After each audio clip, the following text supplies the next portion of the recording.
மாமா அட்வொகேட் போகணும். Advocate. Okay. இப்போ கணவர் இறக்கும்போது அவங்களுக்கு என்ன வயசு?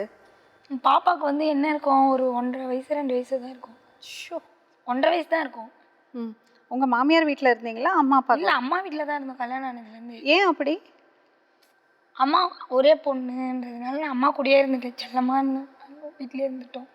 மாமாவும் அதுக்கெல்லாம் எதுவுமே சொல்லலை. எல்லாம் ஒரே குடும்பமாக இருந்ததுனால, ஒன்றா இருந்ததுனால பிரச்சனை இல்லை. அவர் இறந்துடவும் 5 வருஷம் அம்மா கூடயே தான். அப்படியே திடீர்னு நடந்ததா இல்லை எப்படின்னு?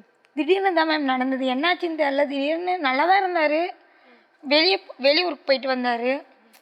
என்ன சொல்கிறது, வந்து வாய் வழியாக பிளட்டு வந்துச்சு. இங்கேருந்து நாங்கள் ஹாஸ்பிட்டலுக்கு இட்டுன்னு போனோம். அங்கே அதுதான் எங்களுக்கு பெரிய ஹாஸ்பிட்டலு. அங்கே இட்டுன்னு போனதுக்கு அந்த வாயில் இன்குலேட்டர்லாம் வச்சாங்க. கொஞ்ச நேரம் ஆக ஆக எதுவுமே சொல்ல ஐசியூவில் வச்சுட்டாங்க. அப்புறமேட்டு பார்த்தா என்ன ஆச்சுன்னா, யாரையும் உள்ளே சேர்க்கல. அங்கே அவங்க ஃப்ரெண்டுங்களாம் அட்வொகேட்டில் எல்லாமே ஃபுல்லாக சேர்ந்துட்டாங்க.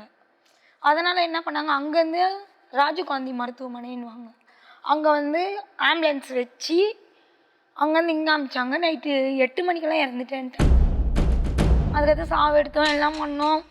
நான் ஒரு 5 வருஷம் அம்மா கூடயே வீட்லேயே இருந்தேன். வேலைக்கு போனேன்? வேலைக்கெல்லாம் போகல, அம்மா கூடயே இருந்தேன். அம்மா கூடயே இருக்கும். எல்லோரும் என்ன சொன்னாங்க, நம்மளுக்குன்னு பசங்க ஆகிடுச்சி, சரி ஒரு இடத்துக்கு வேலைக்கு போகலான்ட்டு ஒரு 9-8 மாதமாக ஒரு கம்பெனியில் வேலை செஞ்சுருந்தேன். அங்கேருந்து ஆள் வரலன்ட்டு வேறு பிரான்ச்சுக்கு மாற்றி போட்டாங்க. அப்புறம் மறுநாள் வந்து எனக்கு கொண்டு பழக்கமானார் பார்த்திபன்றவர். என் ஃபோன் நம்பர் வாங்கினார். அவர் தான் வேலைக்கு இட்டுன்னு போய் விடுவார். அங்கே காலையில் அங்கே நீங்கள் ஏன் ஃபோன் நம்பர் கொடுத்தீங்க? எடுத்தோன்னே நான் கொடுக்கலைங்க மேடம். எதுக்கு மொபைல் நம்பர் வந்து கேட்குறீங்கன்னு நான் கேட்டதுக்கு, இல்லை நீங்கள் வேலைக்கு வரீங்க, திடீர்னு எங்கேனாச்சும் நடுப்புற போக சொல்ல இடம் தெரியாமல் இறங்கிட்டீங்கன்னா உங்களுக்கு நான் கால் பண்ணுறேன்ட்டு கேட்டார். சரி நானும் கொடுத்தேன் மேடம். கொடுத்தோன்னே அன்றைக்கி இடம் தெரியாமல் இறங்கிட்டீங்கன்னா நீங்கள் தான் கூப்பிடணும், அவரே ஏன் கூப்பிடுறாரு? அதுதான் எனக்கு தெரியல. அவர் நம்பர் தானே நீங்கள் வாங்கியிருக்கணும்.